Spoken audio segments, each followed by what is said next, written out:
Niddah Daf Chav Beis. If a man removes zera with a tool, he is tahar. Because in order to become Tami Balkeri, you have to have a shear, and the shear is to cover the opening of the aver. And since there's a tool in place, you don't cover the opening of the aver, and Memele he's tar. There's two categories when it comes to Tumah. There's the category of seeing Tumah, like a Niddah sees Dam, Ziva, or Zav, that sees the Ziva.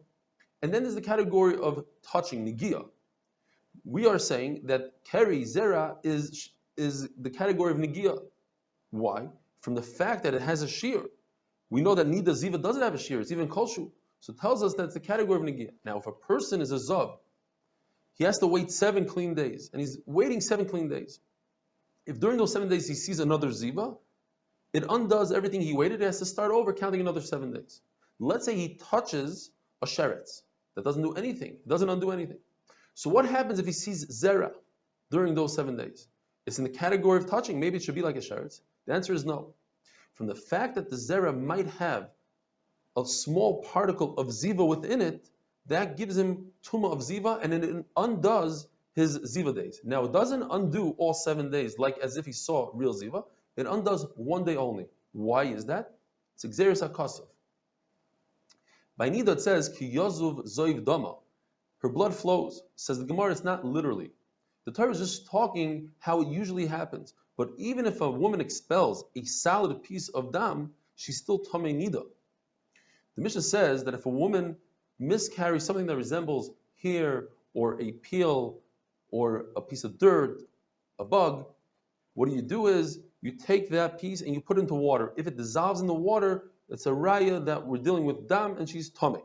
Now that's even if it emerged from the uterus as a solid form. It never was liquid that turned into a solid, even if it started out as a solid.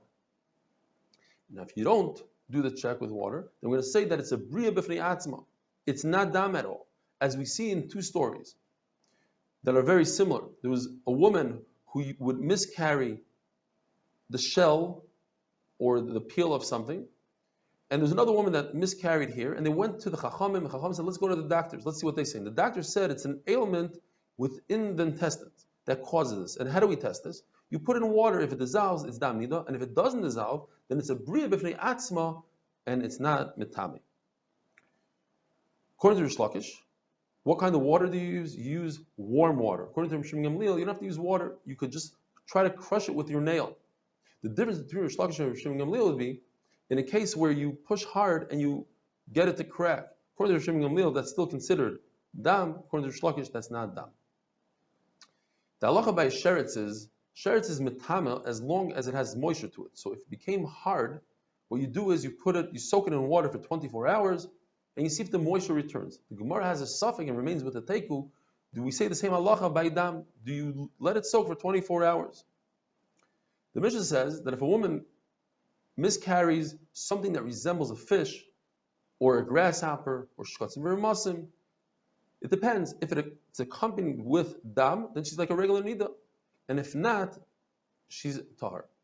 Rish Lakish says, just like Rabbi Yehuda said in the first case of the Mishnah, when a woman miscarries a piece of meat, Rabbi Yehuda says in that case she is tamei. Rabbi Yehuda says in our case that she miscarried a fish, she's also tamei.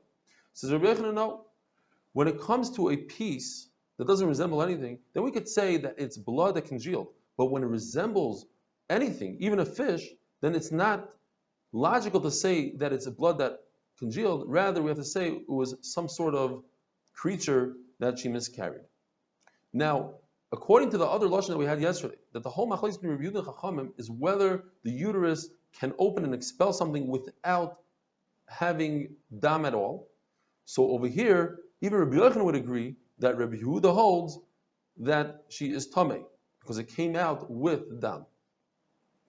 The Mishnah says that if a woman miscarries something that resembles an animal, a kosher animal, a non-kosher animal, a rhinoceros, a cow, according to Rameir, if it has zacharus, we give her tumah of a zachar and 33 days of tahara, 7 days of tumah, 33 days that she's tar.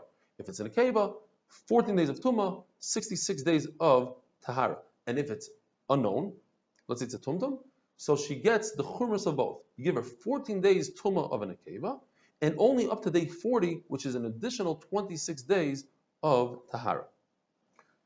Explains Shmuel Remeir Shita, because Remeir has a Gzeir Shava, it says Yitzira by an animal, it says Yitzira by a person, and both the Yitziras are extra.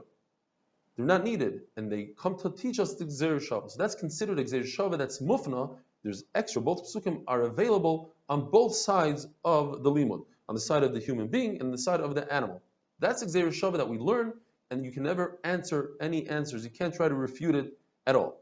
Now, there are Gzeir Shavas that are not mufna at all. There are no psukim that are available, but you use the word regardless.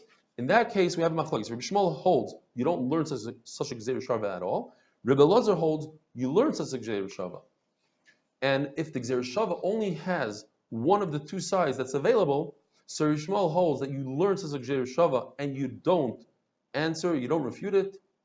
And Chacham hold you learn such a Gzeir Shava, but you can refute it.